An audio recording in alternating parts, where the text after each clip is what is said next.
بسم اللہ الرحمن الرحیم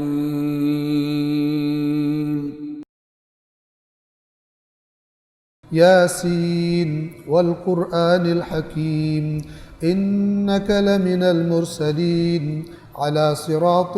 مستقیم تنزیل العزیز الرحیم لتنذر قوما ما انذر آباؤهم فهم غافلون لقد حق القول على أكثرهم فهم لا يؤمنون إنا جعلنا في أعناقهم أغلالا فهي إلى الأذقان فهم مقمحون۔ سورہ یاسین کے ترجمے کا آغاز کرتے ہیں رحمان و رحیم اللہ کے نام سے۔ یاسین روایات کے مطابق یاسین رسول اللہ کے ناموں میں سے القاب میں سے ایک لقب ہے، اور یہ بات بھی اس کا قرینہ بنتی ہے کہ بعد والی آیت میں قرآن کی قسم کھانے کے بعد رسول اللہ سے ہی خطاب ہے، گویا کہ پہلے نام سے پکارا اور پھر اگلی بات اللہ تبارک و تعالی نے فرمائی ہے۔ یاسین قسم ہے حکمتوں بھرے قرآن کی کہ یقیناً آپ رسولوں میں سے ہیں سیدھے راستے پر۔ یہ قرآن غالب آنے والے مہربان کا نازل کردہ ہے تاکہ آپ ایک ایسی قوم کو خبردار کریں جن کے باپ دادا کو خبردار نہیں کیا گیا، لہٰذا وہ غفلت میں پڑے ہوئے ہیں۔ رسول اللہ پر بہتان لگائے جاتے تھے، شاعر، ساحر، کذاب، مجنون، مختلف القاب سے مکہ والے رسول اللہ کو اذیت کیا کرتے تھے۔ تو بہت ہی خوبصورت اور دلیل کے انداز میں اللہ نے فرمایا کہ اے رسول یاسین والقرآن الحکیم، یہ حکمتوں بھرا قرآن گواہ ہے، یعنی اگر کوئی اس قرآن کو پڑھے، جو باتیں اس کے اندر کی گئی ہیں ان پر غور کرے، ان کا مطالعہ کرے، تو وہ ہرگز آپ کو نہ شاعر کہے گا، نہ مجنون کہے گا، نہ جھوٹا کہے گا، بلکہ وہ اس نتیجے پر پہنچے گا کہ یقیناً آپ اللہ کے بھیجے ہوئے رسول ہیں اور یہ کلام بشر کا کلام نہیں ہے۔ بس یہ جو فرمایا قرآن حکیم کی قسم، یعنی حکمت کی باتوں سے لبریز قرآن گواہ ہے کہ یقیناً آپ اللہ کے رسول ہیں۔ کیا مطلب؟ ایسی باتیں کوئی مجنون نہیں کر سکتا، ایسی باتیں کوئی شاعر، کوئی کذاب، کوئی کاہن یہ نہیں کر سکتا۔ اور یہ قرآن کا چیلنج تھا، اگر نہیں مانتے تم تو پھر اس جیسی ایک صورت ہی لے آؤ اور سب کو بلا لو جن کو بلانا چاہتے ہو۔ اور تاریخ کسی ایک کے بارے میں بھی ہمیں نہیں بتاتی کہ کوئی آیا ہو مقابلے کے لیے جس کو فخر تھا اپنی گفتگو پر، اپنے کلام پر، اور وہ رسوا نہ ہوا ہو دیکھنے والوں کے سامنے، تاکہ آپ ایک ایسی قوم کو خبردار کریں جن کے باپ دادا کو خبردار نہیں کیا گیا، لہٰذا وہ غفلت میں پڑے ہوئے۔ کئی نسلوں سے اس سرزمین پر، مکہ کی سرزمین پر اللہ کا کوئی نبی نہیں آیا تھا، اس کی طرف اشارہ ہے۔ یقیناً ان میں سے اکثر پر اللہ کا فیصلہ حتمی ہو چکا ہے،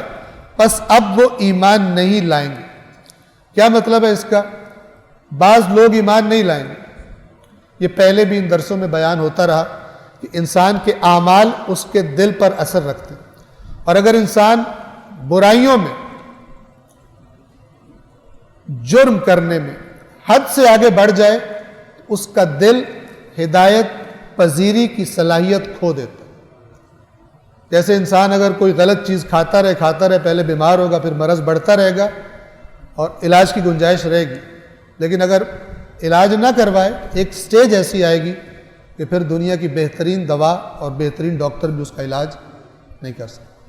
تو جو انسان کا خالق ہے وہ بتا رہا ہے اے رسول آپ جب یہ پیغام لے کر آئے ہیں تو کچھ لوگ اپنی سابقہ زندگی میں اتنے برائیوں میں آگے چلے گئے اور انہوں نے جو نظام بنا لیا ہے یہ ہرگز اس سے ہاتھ نہیں اٹھائیں گے، یہ جانوروں میں بدل چکے۔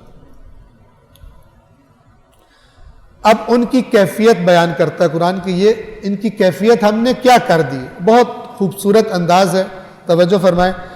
یقیناً ہم نے ان کی گردنوں میں طوق ڈال رکھے ہیں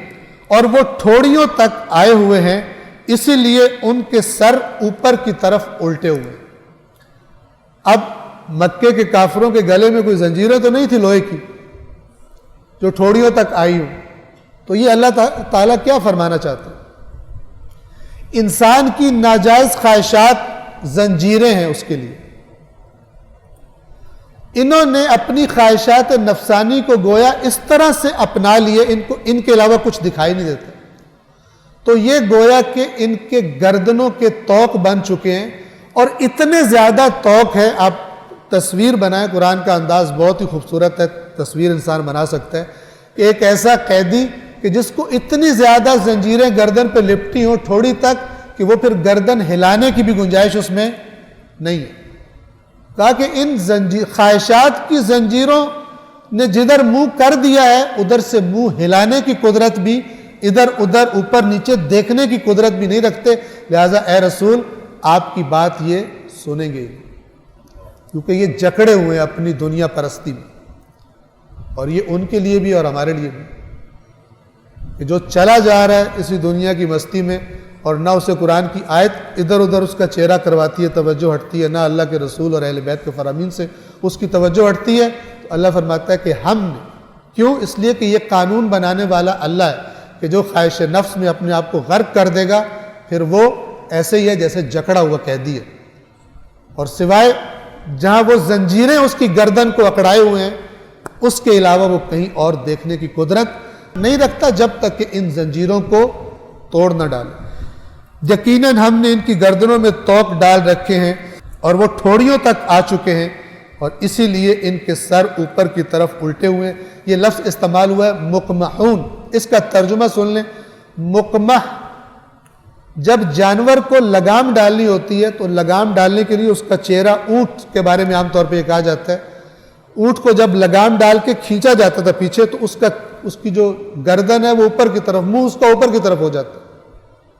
تو وہ پھر چاہے بھی تو نیچے نہیں جھک سکتا کیونکہ وہ لگام اس کو روک کے رکھتی ہے۔ تو وہ جو اونٹ جس کی گردن اوپر ہوگی اور منہ اس کا اوپر ہو گیا لگام کی وجہ سے، اور وہ اب نیچے نہیں جھک سکتا، ادھر ادھر نہیں